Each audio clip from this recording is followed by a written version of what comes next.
All right. Thanks very much, Vamakshi, for that. I think the market opening is coming up on your screens. 80, 90 points lower on the Nifty. You've got the Sensex, which is down about 300 points. So this is in line with what we have on the GIFT Nifty a little earlier, which is sharply down. The Bank Nifty will also come up on your screen. Bank Nifty is down about 0.2%. And we'll just look at the mid and small cap part of the market. It's a flat start. Small cap index is down about 0.13. And you've got the mid cap index, which is starting about, it's down a little bit more, about 1/3% down as far as the mid cap index is concerned. We'll just look at stocks here which are moving around. So the top loser is TCS, which is down 3%, as Reema has been pointing out. Steel, we'll keep an eye. Tata Steel is the second largest loser in the Nifty, is down about 1.25%. And there is BPCL, which is number 3. Oil prices have risen 1.25%, 1.25% down. And then there is Coal India, a bunch of other names. Asian Paints, for example, is down as well. So yeah, that's the picture. ONGC is the top gainer on the Nifty. It's up about 0.5%. But that again, I think it's a beneficiary of higher oil prices. So 264 on ONGC, but that's just the large caps, but much more. Reema. Well, the Adani Group stocks are rebounding. So Adani Enterprises is opened with a gain of close to about 0.6% post the clarification. Adani Port is flat today. Other than that, there are just a handful of gainers in the frontline pack. So ONGC is the top Nifty gainer, but the gain there is less than 1%. Adani Group stocks and Sun Pharma is higher. On the way down, IT continues to struggle. So TCS is the top loser and now extending the fall. 3% gone on that, inching closer to the floor price of 4,001. The other IT group stocks like Infi down 0.6%, Wipro's down 1.5%. Keep your eye on HDFC Bank. So yesterday, the news was out that Poonawalla FinCorp has hired HDFC Bank's mortgage head, Arvind Kapil, who will be joining Poonawalla FinCorp as the MD and CEO. So McQuarrie says, is there a key management personnel risk, KMP risk? Because currently, Arvind Kapil heads the mortgage business of HDFC. He manages a book size, which is about 30% of the total loan portfolio. And prior to that, he headed the retail assets segment for the bank. So just watch for the attrition. HDFC Bank is not reacting too much, down close to about 0.2%. But, that's a stock you should keep on your radar. While Poonawalla FinCorp, the news was out yesterday, but that's higher by close to about, 2% in trade. The other Tata Group stocks too are on the back foot. So Tata Motors, Tata Chemicals, Tata Consumer, all of them have a cut of more than about 0.5%. The other oil marketing companies too are under pressure, led by HPCL. So that's down over 2%. And on the gaining side, there are IOL Chemicals, HG Infra, Swan Energy, which we highlighted, are higher. Well, that's right. HG Infra is up close to 3%. The JV has got an LOA worth around 1,000 crores from the Jodhpur Vidyut Vitran Nigam. So that stock is up and about. It's one of the top outperformers, I think, from the broader markets. A couple of other notable movers. You have the Aditya Birla Group stocks that are in focus. Aditya Birla Sun Life, the promoters looking to sell 11.5% stake in the company. So both those two stocks, Aditya Birla Capital is higher in trade, and the AMC, in fact, is a little bit lower. The large trade on TCS, that's taken place, so that's out of the way. 0.6% equity changes hands, and I think that's going to be an important factor. Can TCS recover from around this 4,015 odd levels? Because yesterday there was aggressive selling towards the end of trade. So let's see if it can bounce back. That's one of the top drags on the Nifty as we speak. And the Nifty Bank actually is a relative outperformer today because that's flat, while the Nifty is down close to around 0.5% odd. A few more notable movers in today's trade. You had IOL Chemicals. Let's see whether or not that stock is reacting. The Brazilian health regulator has issued no observations for the 10 API units in Punjab. So that stock's up close to around 3.5%. And Dishman as well, the Brazilian regulator, has issued no observation for the ARMS Shanghai unit. All in all, the markets have opened up a little on the back foot. The Nifty down 100 points, but that's because of TCS. If TCS can do a U-turn, we can see a bit of a fight back as we speak. And the Nifty Bank down now only around 40 points. Prashant. The 1,000 stocks are higher and about 900 stocks are lower at this point in time. We've got Cochin Shipyard, which is up about 1.33%. Piramal Pharma will come up on your screen, 6% gain. That's a large volume-led gainer, 124 on Piramal Pharma. There is IOL Chemicals, 3%. Anup Engineering is up about 3.5%.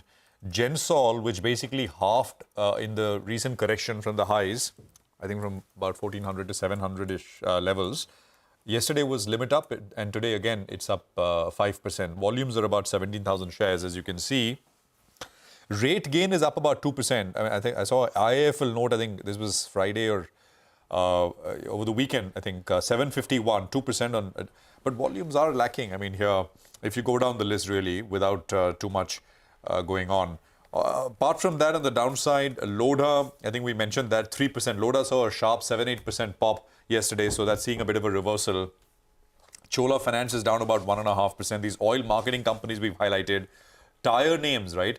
I mean, I think there is a note on tire stock saying natural rubber prices are up, and that should put things under pressure. So MRF and Apollo Tire, 1.5% and 2.5% lower on sort of these tire companies. Excite is down about 2%. Railtel is another one which is down, and so on and so forth. Amber is down about 1.5%. CAMS is down about 1.5%, so and so forth. So that's the picture. Market breadth, by the way, is still just a tad. I mean, advances are higher than declines, but only barely so without too much going there. So we'll see. 100 points lower, still above the 21,900 level, where the markets kind of found support, and the Nifty's been able to defend those levels over the last I think 4 or 5 trading sessions now, really speaking. You know, just a quick look at maybe a few other names here before we kind of bring in our market master. I think Mahesh Patil is now with us, Chief Investment Officer at Aditya Birla Asset Management Company. Mahesh, great to have you with us here. Good morning. Appreciate your time here on CNBC-TV18. We seem to be in the throes of a bit of a correction, Mahesh, which is persisting, which is different from the last 1.5 years, where things have quickly moved around on the upside after a day or two of fall. This is a little longer than that. Just your thoughts before we get into sectors and what you like. Yeah, good morning. So I think this is a correction. What we are looking at is probably the much needed one, because the kind of one-way rally what we have seen, okay, in the last 1 year or so, okay, that has actually led to some amount of kind of exuberance, okay, in a few pockets in the market, I think, and especially in the mid and small cap space, we have seen markets slightly going ahead of the fundamentals. And I think what we're seeing is now is some amount of kind of a moderation over there, some correction. Again, while overall outlook still remains fairly robust, there has been some amount of a slowdown. I mean, not slowdown, I would say, but the recovery, what we are looking at in the consumption is slightly tad weaker. As we get into the next fiscal year, you will see that the strong earnings growth, what we have seen in the last 2 years, okay, will naturally come down probably to in the low teens or so. Nothing wrong with that, though. At the same time, we're seeing that on the global side also, more recently, we've seen that there's been some kind of a interest back in China. Probably it's more of a trading interest because Chinese market had significantly underperformed. There's a lot of value over there, and we saw some money moving, especially in the last 1 month. Almost like $25 to $30 billion has gone into the Chinese market, is what looks like.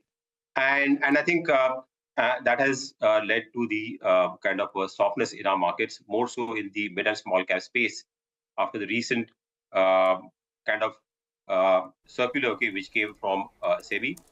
Just trying to caution investors and trying to just make them aware that the risk associated, okay, with the mid and small cap space. But I think that overall fundamentals are still fairly good. We don't see any major challenges as such. Inflation is, while inflation print globally has seen slightly at the upward move, and expectation of rate cuts, also what we're looking in the US, initially it was 4 rate cuts. Now, probably I think this week is going to be a fairly busy week in terms of the policymakers. So we'll see. But I think now the expectation is you'll probably see only 2 rate cuts. So I think in this backdrop, some moderation is something which I would say is a welcome thing. I don't see, especially in Nifty, I don't see any very large correction. Probably some more downside in the mid and small cap space. But again, this will be a market where you have to buy on dips rather than be selling into the downturn.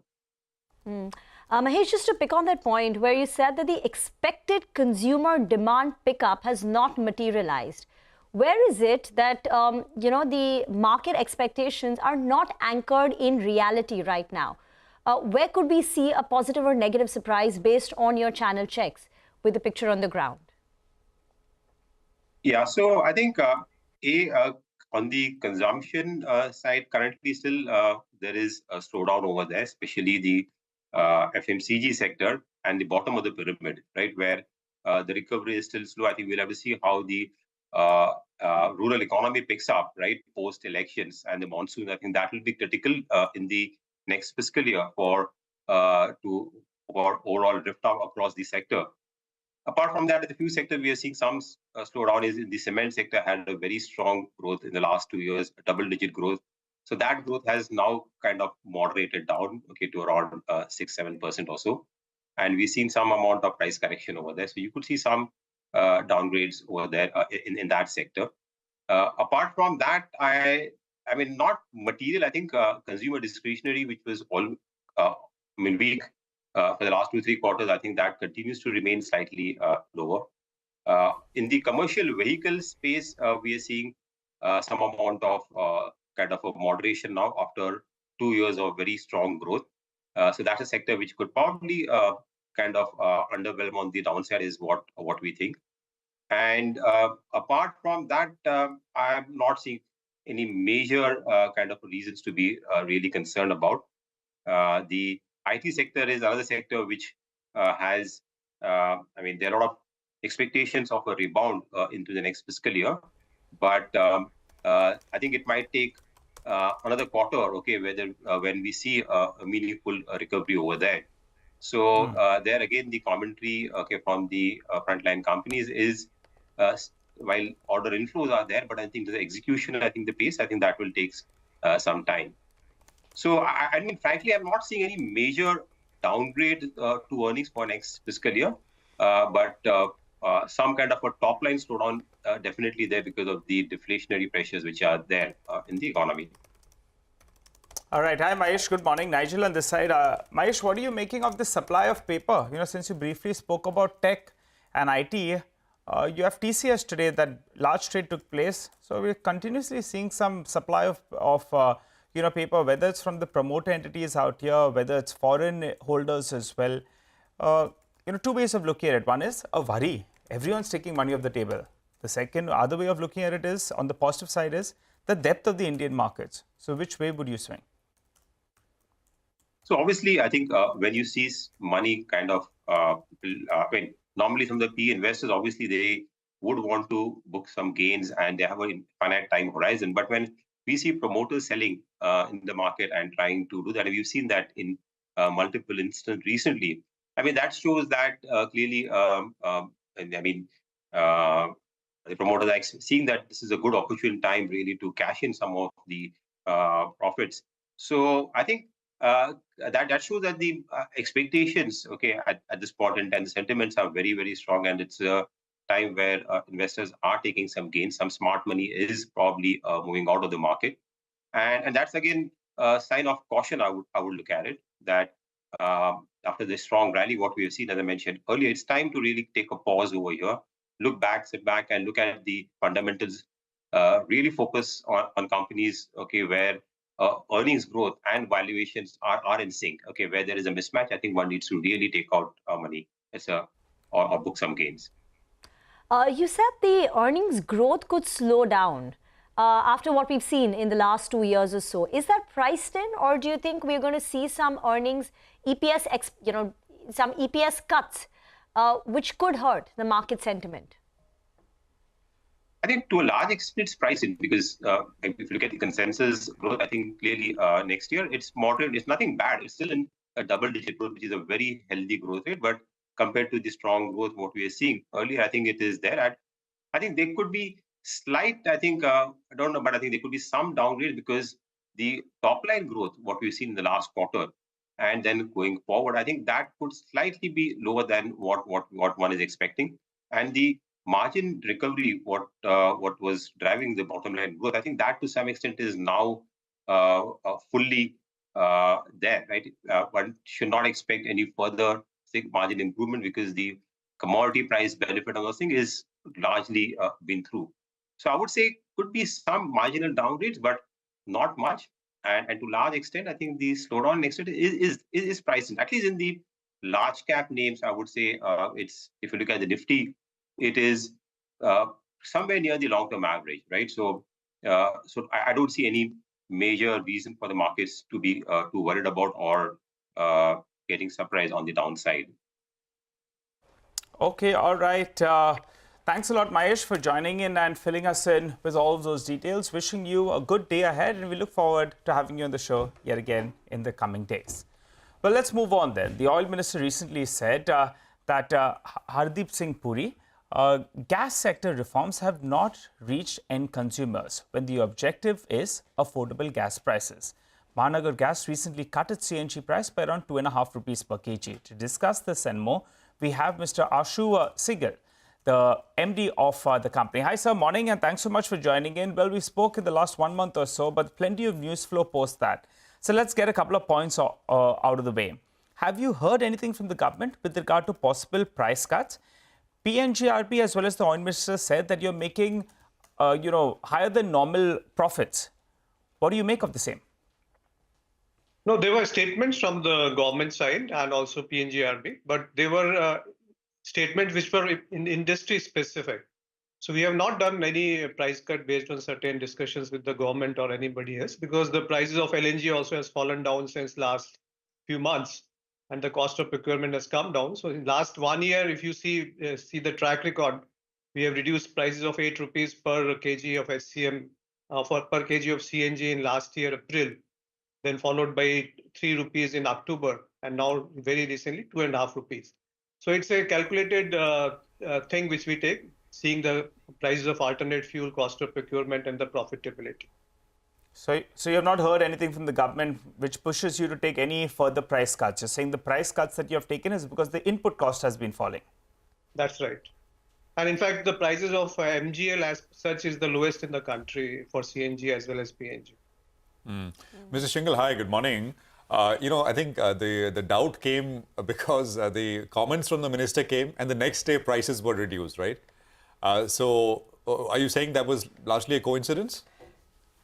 Yes, because the prices are not under control of the government. So you see OMCs also have reduced the prices. So, yes. You can't add 2 plus 2. You can't comment on that. But it was procurement cost has come down. So therefore, we have reduced the prices. Just to take that point forward, we spoke with the member PNGRB, right, a few days back around the time that this entire thing, of course, was brewing. And he told us that, I asked him specifically, will the prices continue to be determined by market forces? He said, yes, absolutely. But he also said that, maybe CGD margins should be between 12-15% and not the around 20%. Not committing whether they will act to bring it lower in any which way. And that comment about market forces, of course, gave comfort. But what do you make of it as a company, as an operator? How do you look at it? Again, those remarks were industry specific, not related to any one entity. And our margins, if we talk about Mahanagar Gas, were 12.5 PAT margins last year. And yes, the EBITDA per SCM has increased since last few quarters, but that is primarily because we have been serving a market which, we have depreciated assets. The procurement cost is low, and we have an eye on our volume growth also. So that is the way we determine our pricing strategy, seeing how the alternate fuel is there. And if you see the petrol and diesel also, we are maintaining a very healthy margin related to petrol and diesel. The CNG is cheaper by 22% and around 50% as compared to petrol. So those are the things which we take into account while determining our pricing methodology. And the margins anyway is individual companies' determination about how the capital assets are depreciated, what are the profit margins and things like that. So I don't think the regulator has any intention, or even they have mentioned that they are going to control the margins as such. So what is the outlook on margins, Mr. Shingal, from here? I think you enjoy the highest EBITDA per unit at 13.3 SCM in the industry. Does that level sustain even in Q4, even after the price cut? See, Q4, the price cut has been done very recently. So it is 2-3 weeks impact will be there, but that's not going to impact the whole quarter in a substantial manner. Again, next year we will see what is the how the market behaves and the LNG prices are. Then we will take a call on that. So Q4 margin similar to Q3? Q4 margins will be slightly lower because one that we have reduced the prices, although the impact is only for 2-3 weeks. But we expect that they will go slightly down as such. Okay, and just to revise for FY25, volume growth I think you were looking at was mid-single digits, right? 6 to around 7%, I think so. That's right, because the prices of CNG are lower, so we expect 6 to 7% growth. And more so because we have launched certain schemes also to promote CNG vehicles, adoption of more CNG vehicles. So we expect that the growth comes primarily from CNG segment. Okay. So that will be the target. And EBITDA per SCM will be in 10 to 12 rupees for the coming year. Could be in 11-12 rupees. That will be the new numbers. Got it. The other problem was, the exclusivity notice that was put out by PNGRB, where exclusivity for one of your geographical areas in 2021, it ended in 2021. Have you reapplied for the same? And also, if you could tell us, how big is it in terms of volumes for you? See, there are 3 geographical areas, and with the acquisition of Unison, we have got 3 more. So total 6 geographical areas are there. Out of that, GA1, that is geographical area 1, which is Greater Mumbai, which is the oldest one, which was pre-PNGRB era, which is a legacy thing. So there 25 years have lapsed, and therefore thereafter a notice has been put up by the regulator. But there is a provision in the Act as well as the regulation to seek an extension. And there are precedences related to the same, like Gujarat Gas has sought an extension of 10 years, and 10 years block extension can be sought. So we are in discussion with PNGRB, and we are very hopeful that the extension will be given for our GA as well. Related to the volumes, the volume comes mainly from GA1 and 2. GA3 is very new. So around 45% volumes is from GA1 side. So anyway, the land is very scarce in GA1. It is already developed. The costs are very high. To develop infrastructure in GA1 is almost next to impossible because the concrete roads have been laid. So infrastructure exclusivity is a matter which is again sub judice. So we are waiting for the court to take a final call on market exclusivity and infra exclusivity, as well as we are in discussion with the regulator to seek the extension, which we are very hopeful that it will be granted in line with the Act and the provisions in the regulation. Mr. Shingal, you said that you were in discussions, but after after PNGRB's recent notification, sort of notifying the end of exclusivity, have you challenged this in court? The recent notification. Yes, the old court case is going on since 2015. In the recent regulation, we have gone to the court, but after that, we have again discussed with regulator, and we have said that it can be amicably settled as well outside. So you're saying you went to the court in the last couple of weeks, yes. But then after that, you're again in discussion yes. with the regulator. In the last filing with the court, we have said the order is on the court side also. Isn't there an automatic 1-year extension? No, it's a block of 10 years, number one, as per the regulation. And since we have not applied, we thought this is a matter under sub judice, so there is no need to apply it. But now since the notice have come, we have applied for it, and we expect that the regulator will take a note of it, and we will amicably settle it outside the court. Briefly, since this is pending since 2021, briefly, if you can just tell us what is the basic legal issue here, or on the basis of which this is in the court. See, the matter is sub judice. The point is the Act has certain provisions regarding the contract carrier. After that, regulations can be made related to the contract carrier provisions. However, there are 2 things. One is the market exclusivity, and other is infrastructure exclusivity.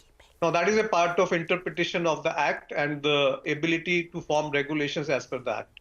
So that is being discussed in the court. Since the matter is sub judice, I don't want to comment on what is the right and what is wrong. Let the person who is responsible for that, let them come to a conclusion on it. But the basic point is that what should be the time of the exclusivity and what should be the method or the guidelines on which the exclusivity will be determined, and what are the principles on which it can be determined about the maturity of the market and whether the infrastructure exclusivity can be for one specific company and what type of market they are working on, and whether they have met the service regulations, like in terms of creating infrastructure, having capex, serving the market, creating PNG. Got it. Got it. The Yeah. government wants the APM gas to be served to PNG, which MGL has been doing since last many years, and we are the highest amongst the CGD companies. You know, so you're saying you could, hopefully this will be amicably settled, but since this is pending since 2021, and now we have these comments from the minister, etc., saying that, well, market access is still, penetration is still, it still needs to happen, etc. So you read this pending litigation along with the minister's comments, you know, does it make it a little more tricky from here? Because if the regulator had to yield, it would have done in the last 3 years, right? Why do you believe this, it will be settled amicably? And right now you have both infrastructure and market exclusivity. What is the probability of losing both or one, in your opinion? So there, I think we are mixing up 3-4 things. One, that market exclusivity stay has been granted by the court in 2015 itself. Okay. Infrastructure exclusivity, the precedence is there for giving 10-year block extension to Gujarat Gas. And the similar lines, and as per the provisions of the regulation, we have applied for the extension, and we are again in discussion with the regulator, and we are very hopeful that it can be settled as per the provisions in the Act. The other part is about exclusivity, whether can be more clear once the court order comes. So we don't want to comment on that respect. Regarding the comments from Minister, that was primarily about the industry, that whatever APM gas is getting allocated to the CGD be, supplementing the PNG creation. See, the point is that whatever CGD companies are investing, they get most of the returns in CNG, and the PNG segment is mostly cross-subsidized. So some of the companies, we have noticed that they are not doing as much of PNG infrastructure. So that is not the case with MGL. Like, we have completed our minimum work program. We are the highest in the country about creating the infrastructure, as well as we are lowest in the pricing segment related to PNG and CNG. So I think we are in the better footing to maintain our EBITDA margins, healthy EBITDA margins, which are not abnormal by any sense. They are reasonable, and as well as we are passing on the benefit to the customer. Is there any timeline by which we will know? Is it possible to tell us? Like 1 month, 2 months? The negotiation and some resolution? There are no negotiation. It is just a matter of, the PNGRB board to take a call on that. Maybe within a month, we expect that it will be settled. All right, in the next 1 month or so. Mr. Shringal, thank you very much, sir, for patiently answering all those questions and explaining the matter. It's a complicated issue, and thank you for being generous with your time and explaining all of that to us and our viewers. Appreciate it. So in the next 1 month or so, we will have clarity, and we should be able to move forward from this particular point. 100 points lower on the Nifty, 21,950 is where we are at. We'll take a quick break here. Umesh Revankar of Shriram Finance will join in on the other side. We take stock of their business in the fourth quarter. Stay tuned.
Okay, welcome back. Shriram Finance is the next company in focus, and we have the management now joining us. By the way, the stock's done extremely well from being the cheapest large NBFC out there about a year ago.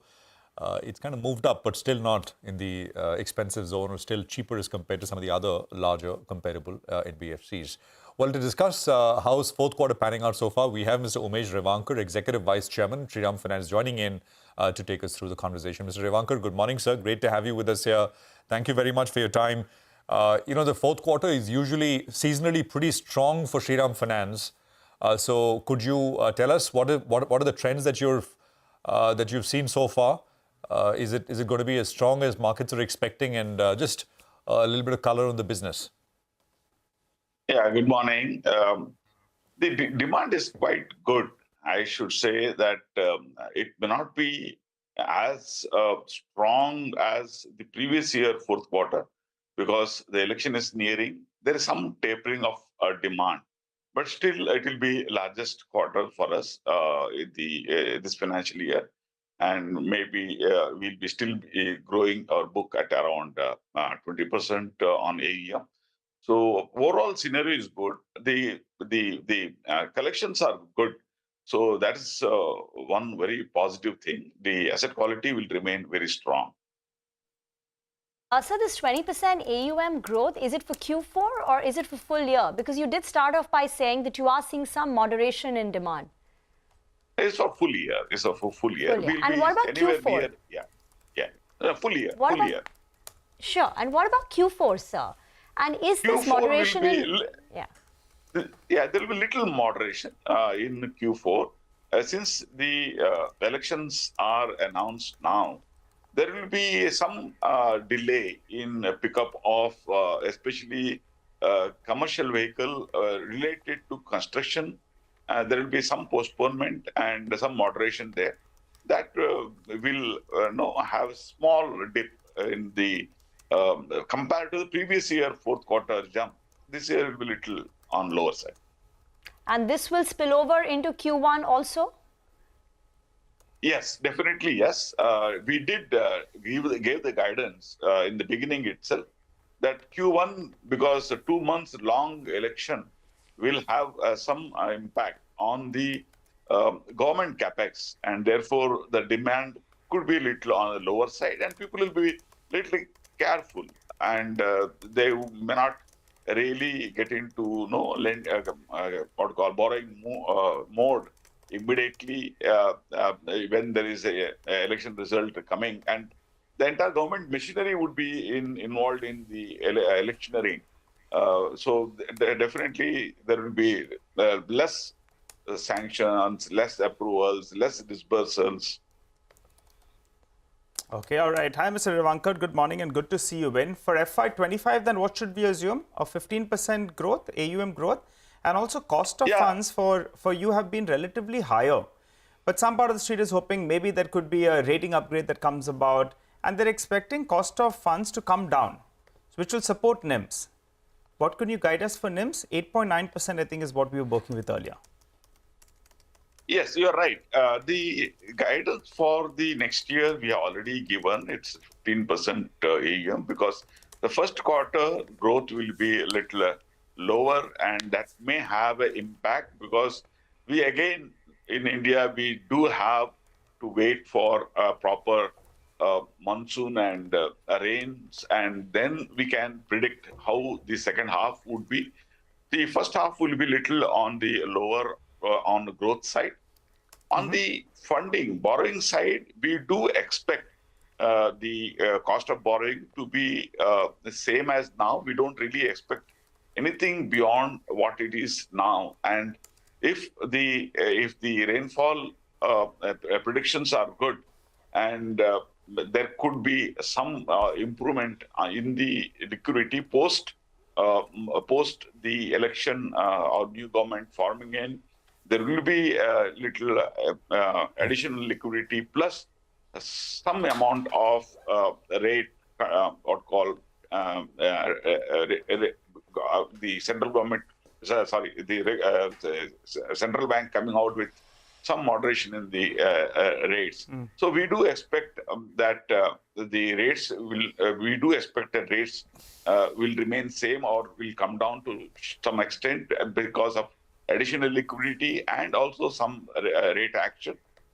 And as far as the margins are concerned, we should be able to maintain the current margin 8.9 going forward. Got it. You know, the other question I had with you is in terms of paring down of stake in the housing finance subsidiary. I think the street is waiting by for that. If you could tell us what is the timeline that we expect this to be done, and according to you, what should it be valued at? See, since the process is on, I cannot give you any answer or the numbers. So process is still on. We are yet to finalize and formalize any of the action.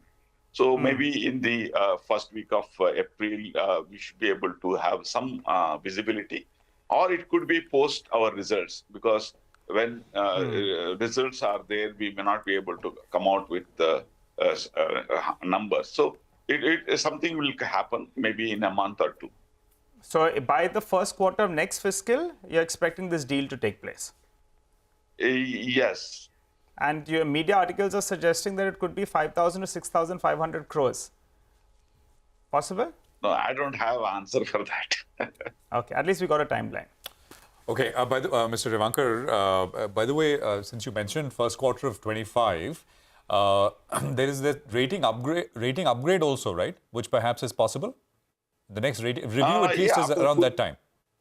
Yeah, now after the full year results, post the merger, we do expect the rating companies to look at us again, and looking at the macro and micro condition, then maybe rating agencies can look at the rating upgrade.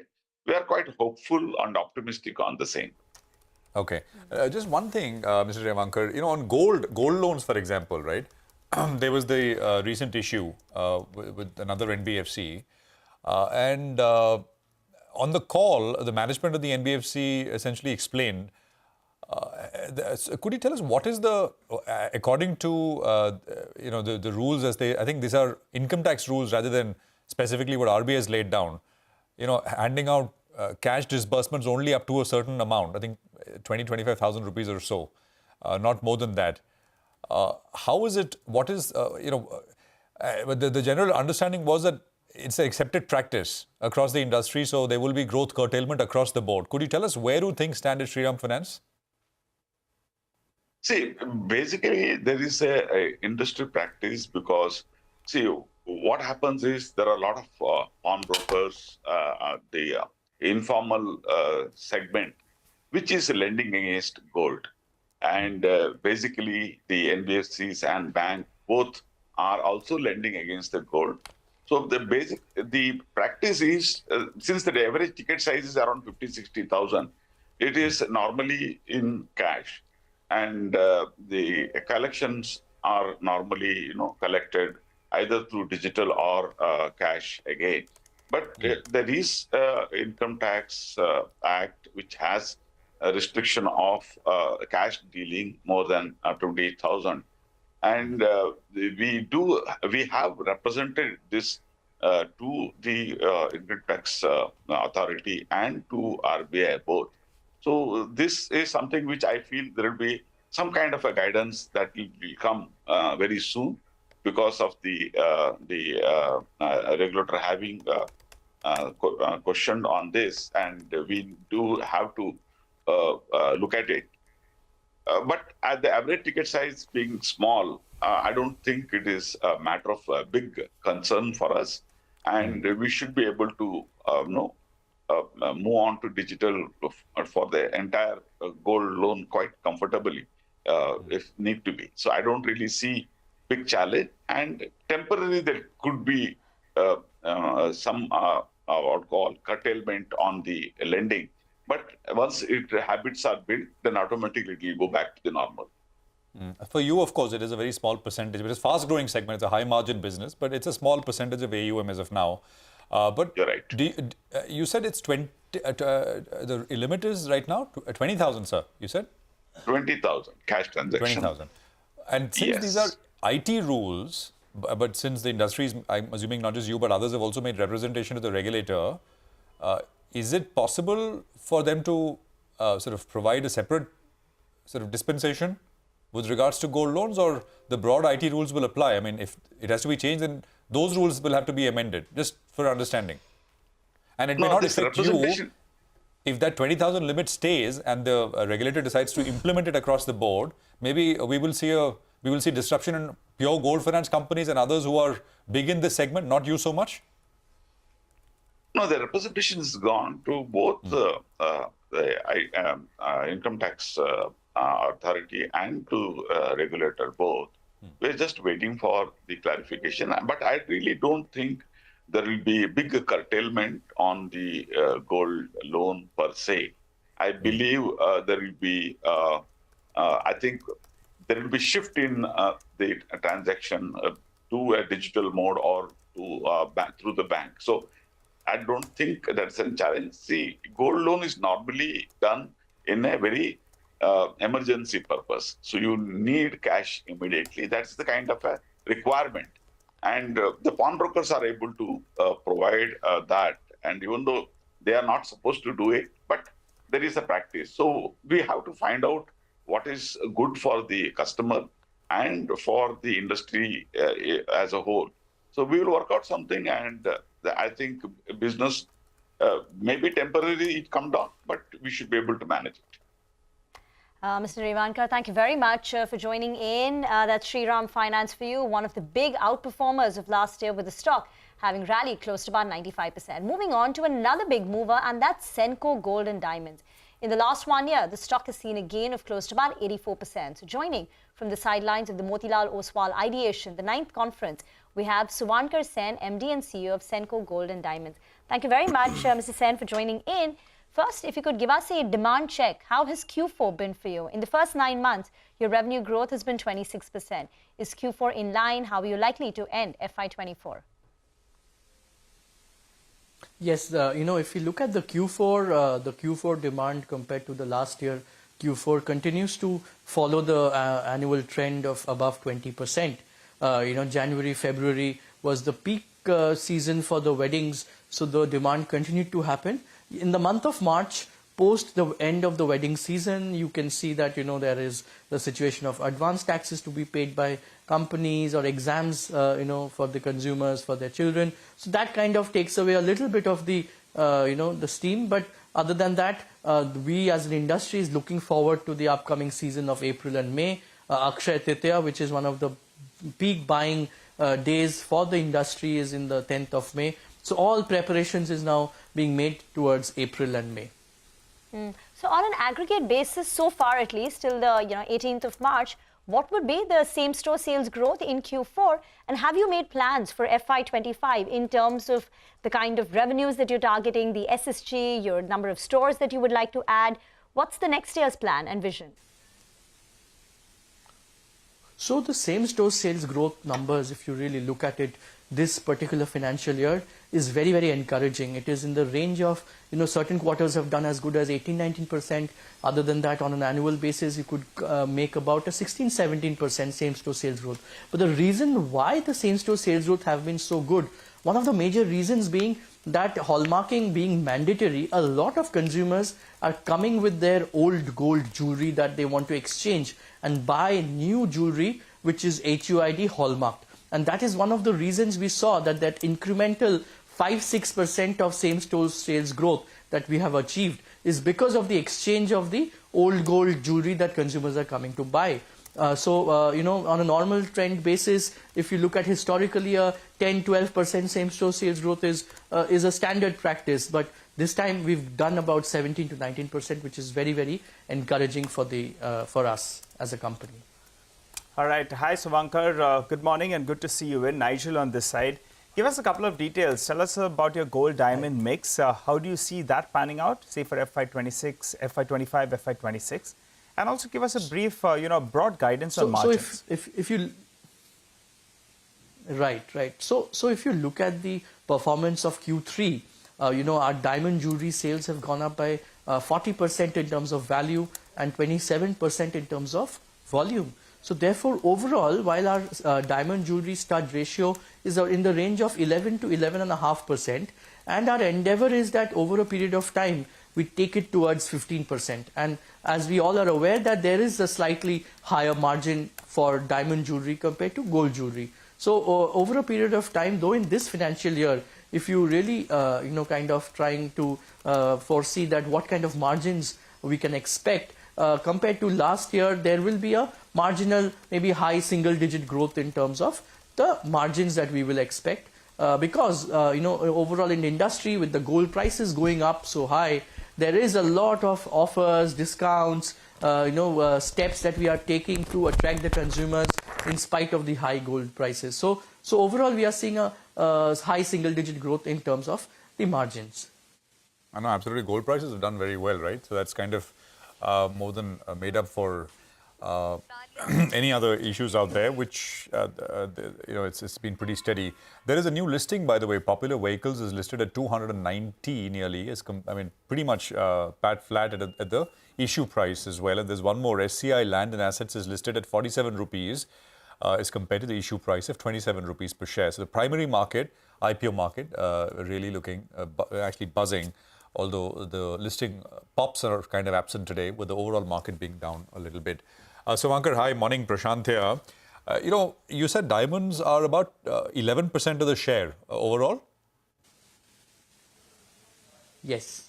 Yeah. It's about 11% of the total jewelry sales that we do. Got it. I just wanted to understand the impact of artificial diamonds, Suvankar, if it's going to take the sheen off that particular segment. I remember speaking with Titan at the end of the last quarter results, and they also kind of hinted at that scenario.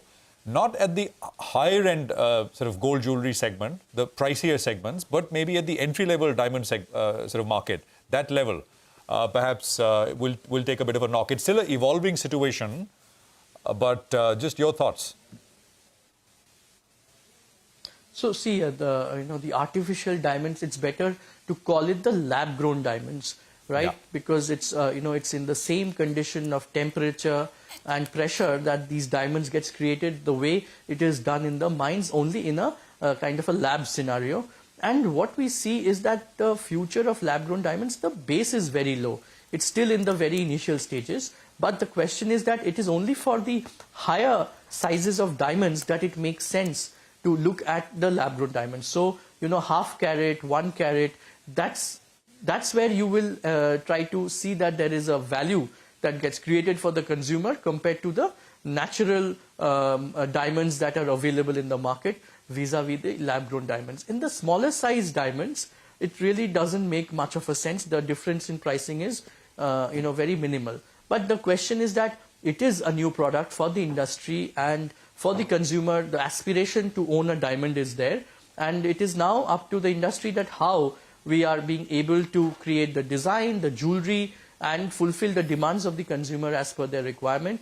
There will be a segment for the natural diamonds. People for their special occasions and special events of their life will want to buy natural diamonds. But for the fashion segment, for the very casual approach, for destination weddings, where you might not want to travel with high value products, then you might look at buying the lab grown diamonds as a substitute. This is how I personally feel the industry is going to move towards. But you're saying at entry level there is not much price difference as well between natural and lab grown. Entry in the sense the smaller size diamonds. The smaller size. Yes. Yeah. In the smaller size diamonds, the price difference is not substantial. It is only in the larger size diamonds that the price difference makes a lot of sense for the consumer to buy lab-grown diamonds. And with diamonds larger, it's pricier, right? Just confirming. So, Suvankar, larger are at the upper end, right? Are the priciest?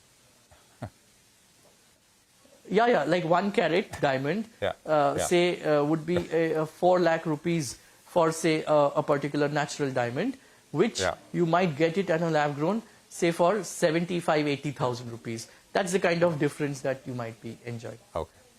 Okay, all right. So, Suvankar, thanks a lot for joining in and filling us in with all of those details. Wishing you a good day ahead. By the way, when we're having that chat with Suvankar, just take a look at the markets. We've moved for the low point of the day. The 21,900 odd mark has got taken out. The few stocks actually that are seeing selling in the last few minutes, TCS has not recovered post that block. BPCL has now moved to the low point of the day. That one clearly is, a little bit nervous post those price cuts. The street is nervous whether or not there are more price cuts in the offing. That clearly seems to be weighing on sentiment. Adani Ports as well is now down close to 100%. So quite a few of the stocks moved lower.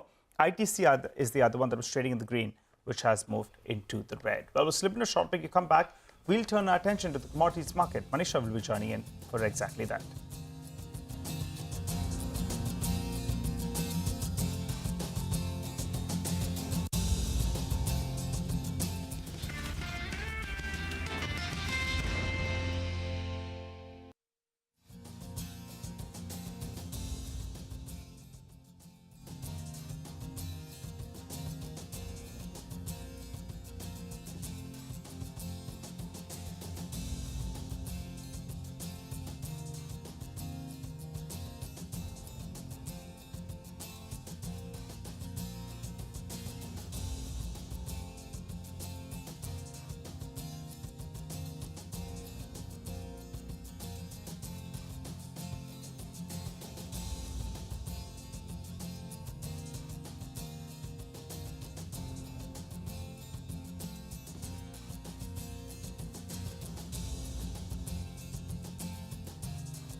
Okay, it's 21,870 on the Nifty. The Nifty is broken below its 50-day moving average of 21,900 and even the support of 21,900 to 21,930, which it held for the past 4 days, that level has been breached. It's a good 190 point cut on the Nifty. The Sensex is hurtling towards a 600 point fall.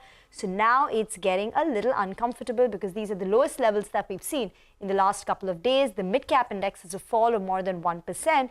So, it's a lot worse than where we started off trade with. But let's quickly go across to Mitesh. Mitesh, what have you made of the fall that's come through in the last few minutes in the markets, and how does it position you or set you up for the full day? Well, I think, we're now giving signs of breaking below 21,900. And that should mean that, there's a good chance that Nifty might see lower levels here. I'm looking at possibility of Nifty testing 21,620 because 21,900, 850 was another moving average area. So below this 21,650 and then even 21,300. So trading with negative bias. We had cut our shorts yesterday, but we kept the call options positions open, which were selling the call options because there was obviously, even if the markets kind of, don't break down, the theta decay applies. So I think that is working well. What traders can now look at is possibly, buying into Bank Nifty put options of about 46,200 strike for the month of March, or 46,000 for the month of April. And as long as Bank Nifty spot is below 46,700, I think maintain that position. And on the stock side, HDFC, AMC, after a good rally, is showing signs of correction. So sell here with the stop at about 37.15 for targets of 3600. While metal names are still, doing good in this falling market. So Jindal Steel, I would suggest a long. Keep a tight stop at about 786 and a target of 825 can be looked. Okay, JSPL, right? Amitesh, got it. So 1.4% lower right now, but keep a stop, and Amitesh is advocating going long there. By the way, look at the market, right? And not just the index, which is down 180. Market breadth is completely turned around. So 800 stocks are higher, the advanced decline should come up, and you got almost 1,500 stocks which are down. This is a complete crisscross which has taken place. And maybe just to look at some of the high flies. Indiabulls Real Estate, for example, pull that up, down 7%. It rallied, first of all, it fell from 125 odd levels to the low which 3 days back, which was 96. From 96, it rallied to 112.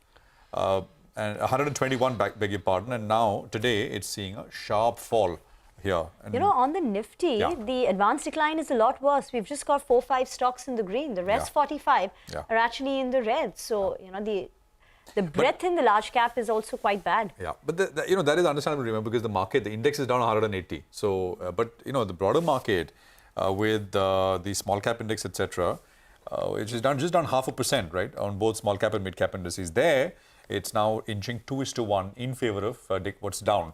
Let's bring in Manisha now with what's happening on the commodity side of things. Yesterday, of course, there was great amount of excitement with regards to commodities and metals and steel in particular. But what's top of mind today? Manisha is here. Manisha. Well, thank you for that, Prashant. Well, I'm looking at the crude oil prices because the major excitement comes in here. 2% of gains in the overnight markets, and with that, we're trading at a 5-month highs. So even with that bit of a profit taking that you've seen, we are inching close to that $87 per barrel mark here. It has been a one-side gain that we've seen in for the prices. It's up by nearly 12 to 13% for both the crude varieties for 2024 till time. Well, concerns come in from the OPEC and countries, where Iraq is looking to cut exports by 3.3 million barrels per day. There are similar statements coming in from Saudi Arabia, which are also looking at exports declining for a second straight month, so to 6.3 million barrels per day. So that is one thing that the OPEC and allies production and exports are looking at going down there. Apart from that, the US refineries are picking up attention. We have seen the China numbers come in on the positive side. So whether it has been about factory activity, retail sales, that has surpassed expectations for the month of Jan and Feb. We are looking at higher year-on-year numbers there. Also, industrial production, fixed asset investment also has seen a growth there. The only one point that China did not come out so strong was the unemployment number. That has jumped to a 5-month highs there. But the markets also are looking at supply disruptions in Middle East, increasing US refinery activity, and that has been supportive. There also is a report from Morgan Stanley which says that the OPEC supply is expected to decline anywhere between 0.2 to 0.3 million barrels per day going forward in the second and third quarter, and that could be supportive. So when you look at the global demand outlook as well, many of those numbers have started coming out as we are ending towards the first quarter of the calendar year. So the highest clearly still continues to be from OPEC at 2.25 million barrels, but Wood Mackenzie at 1.9, Morgan Stanley 1.5, IE also has increased it to 1.22. So we are looking at demand growth anywhere between 1.2 to 2.2 going forward. This is what the major banks and brokerages also now feel about the crude oil prices. Goldman Sachs has given out a huge range between $70 to $100 for all of this year. JP Morgan talks about 83 of an average. But between second and third quarter, Morgan Stanley, Bank of America and Stanchart feels that $90 to $95 is where you could be looking at prices moving up. So from these current levels as well, another $6 to $7 of a jump up is what they're working with. Okay, thank you very much for that. We'll slip into a very short break. On the other side, we'll get chatting with Wipro Srivastava of Incred Equities and Ankush Vadera of Boston Consultancy Group to put the focus on India's prospects in the semiconductor industry. Stay tuned.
Welcome back. Now, the market, of course, remains under pressure. But let's talk about new initiatives by the government and encouraging newer industries right from the sort of ground up.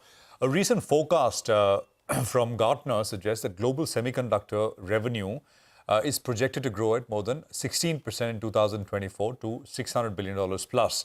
Now, India is seeking foreign investments for its own indigenous semiconductor industry for the development and design across the value chain. To discuss our prospects in the space, we have Vipraw Srivastava, research analyst at Incred Equities, and Ankush Vadera, managing director and partner at Boston Consulting Group, BCG. Gentlemen, good morning. Great to have both of you here.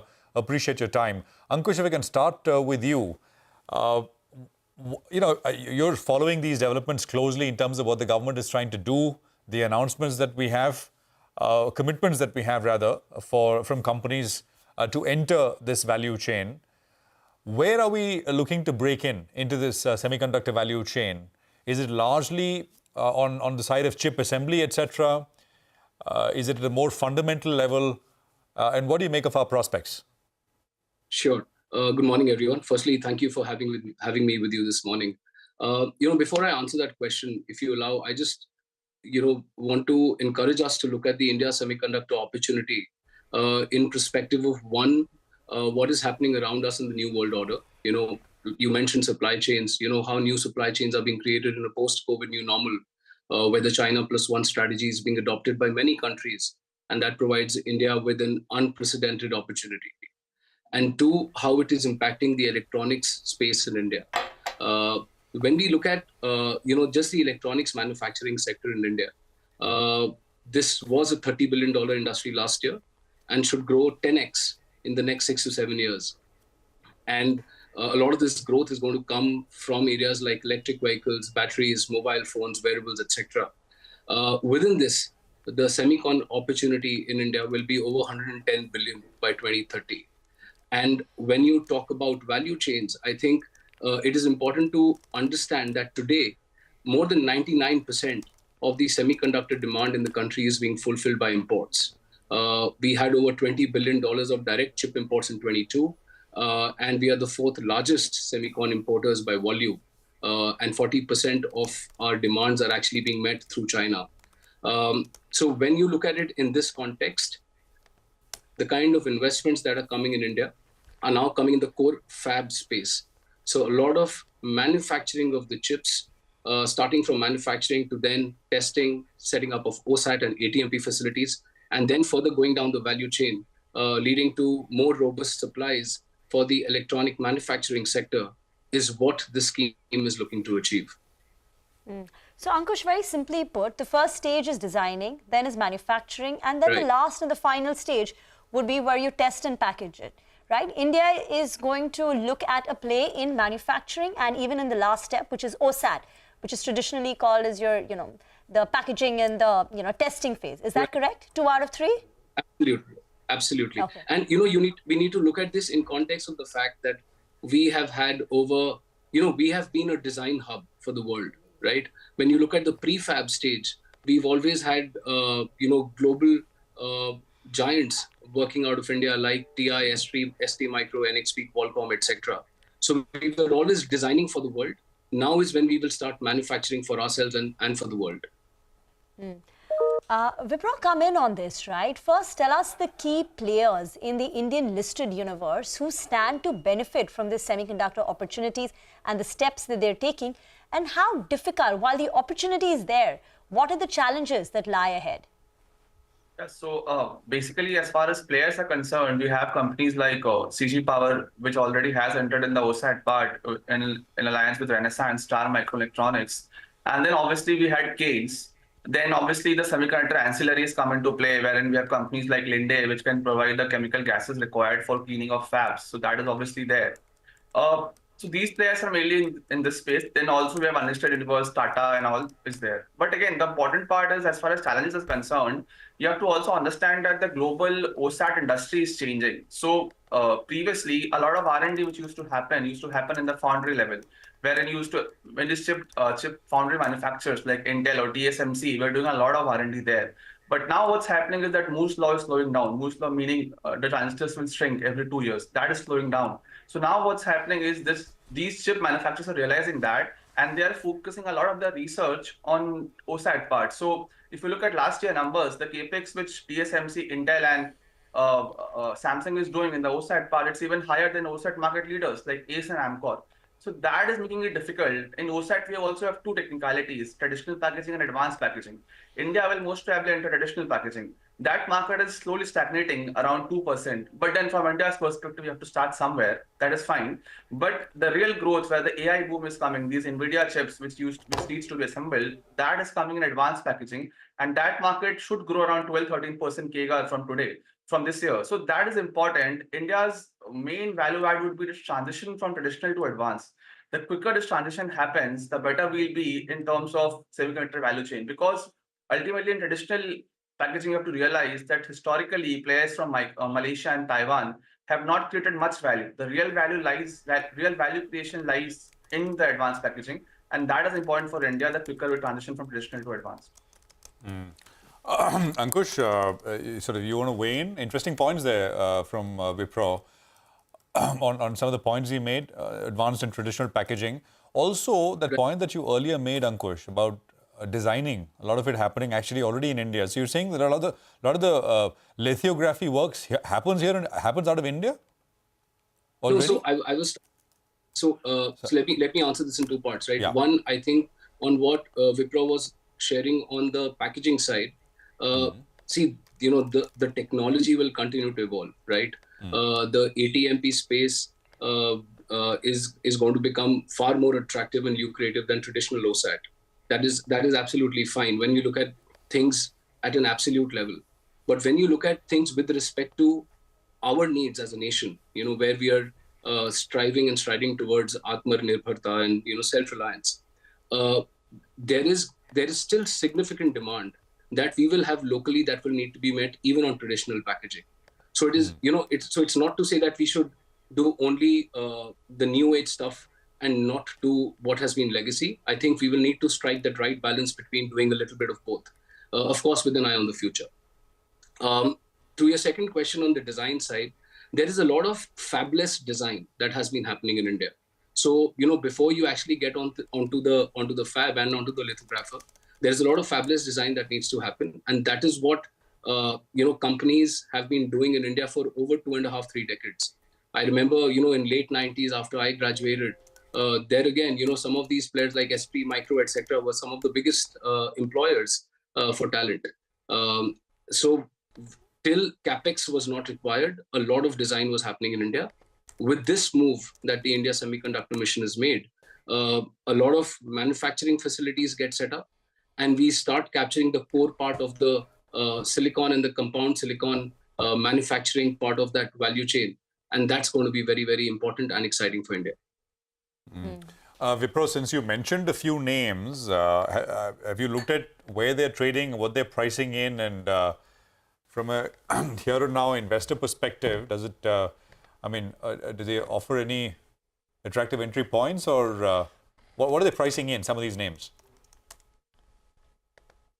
Gains hasn't got approval till now. So let's talk about CG Power. So there are two ways to look at it. One, is an investment good for the country, and whether the investment is good for, as an investor, is it good for the company?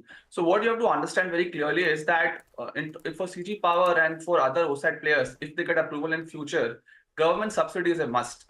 Why do I say this? Because ultimately, globally also, we do not have anything in future, but historically, if you look at all these companies, they have created ROC lesser than cost of capital.